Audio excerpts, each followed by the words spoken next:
Have you ever just felt like the whole financial system is a game? One you're forced to play, but nobody ever actually sat you down and taught you the rules? Well, today we're unpacking a documentary called Money Trap, and it argues that this feeling, it isn't an accident, it's by design. So, this is the big question the film kicks off with. Is our financial system really a level playing field where anybody can get ahead? Or is the whole deck stacked from the very beginning? And this quote, this really gets to the absolute heart of the movie's argument.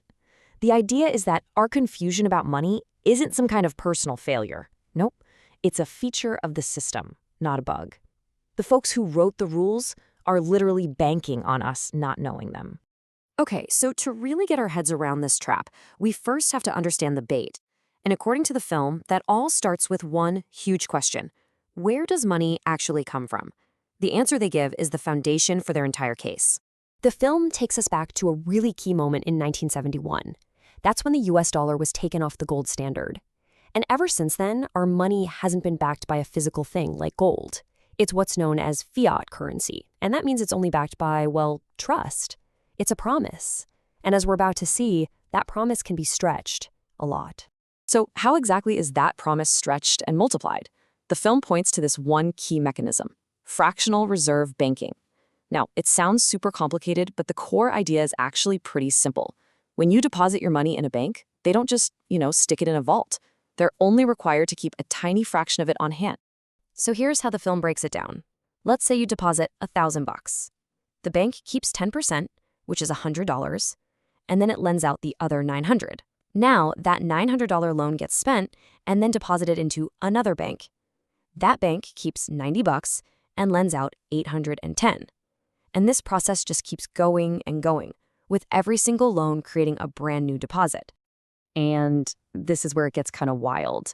Because of that cycle, your single $1,000 deposit can eventually create up to $10,000 of new money out there in the economy. Think about that. That's money that did not exist before, created almost entirely out of debt. And that brings us to the film's first really massive point. Our whole money system needs debt to even exist. If everyone, all at once, paid off all their debts, the money supply would basically vanish. Every dollar in your wallet, the film argues, started its life as a loan to someone. So, okay, if the whole system runs on debt, how does that actually turn into a trap? Well, the documentary says it's not just one single trap. It's actually a whole series of them, almost custom built for where you are in the economy. For people at the bottom, the film talks about something called the poverty premium, the basic idea that it is incredibly expensive to be poor. And the most shocking example they give, the average annual interest rate on a payday loan. It's a jaw-dropping 391%. And, a number like that is one thing, but this quote really puts a human face on it. The documentary explains how these loans are specifically designed to be rolled over again and again, creating this brutal cycle of debt that is just so hard to break out of. Now for the middle class. The film argues the trap is often the American dream itself, owning a home. Let's look at a pretty standard 30-year mortgage. On a $400,000 house, by the time you're done, you've paid back almost $1 million. The film's big insight here is that you might think you're buying a house, but the bank is selling you a loan. That loan is the real product. And then, of course, there's the education trap. The documentary points out that student loan debt in the US has just exploded to over $1.7 trillion. To put that in perspective for you, that is more than all of the nation's credit card debt combined. And it's a unique kind of debt that's almost impossible to get rid of, even in bankruptcy.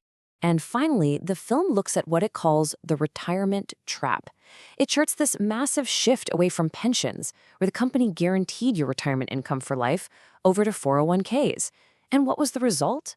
All the risk, all the worry about a market crash got moved from the corporation directly onto the shoulders of the individual employee. So, if you have all of these traps set up for the poor and the middle class, that kind of begs the question, right? Who's actually winning this game? Well, the documentary argues it's the people who are playing by a completely different rulebook. First off, the film really wants us to break this common assumption we all have, that a rising stock market means the economy is great for everyone. As this economist in the film points out, the market just tracks corporate profits. It doesn't track our well-being. And those two things, they can and often do head in completely opposite directions. The documentary basically holds up the 2008 financial crisis as Exhibit A for this whole two-tiered system. You had banks creating these incredibly risky products that just blew up the whole global economy. 10 million Americans lost their homes. And what happened in the end? The banks got huge government bailouts, while not a single major executive ever went to jail. The film also zooms in on this massive difference in how taxes work. See, most of us, we earn a wage, and we pay income tax on it. But for the super wealthy, there's a different playbook. The documentary calls it buy, borrow, die. They buy assets, like stocks or real estate, then they borrow money against those assets to live on. And because loans don't count as income, they don't pay taxes. Okay, so after laying out this pretty bleak picture of the problem, the documentary does wrap up by looking at some possible ways forward. So let's see what it suggests. So, is there a way out of the trap? The film doesn't really call for some huge revolution. It's more about evolution. It points to models that already exist and just operate on a totally different logic. Things like credit unions, which are nonprofits owned by their members, or worker co-ops, where the employees actually own the business. The whole idea is to build financial institutions that put people first, not just profit.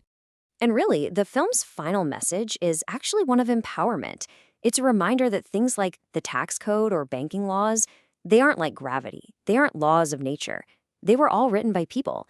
And anything that was written by people can be rewritten by people. And that really leads to the documentary's final thought. And it's captured perfectly right here. Before you can ever find a way out, before you can change the rules of the game, you first have to realize you're in a trap to begin with. The most powerful first step you can take, the film concludes, is to just open your eyes.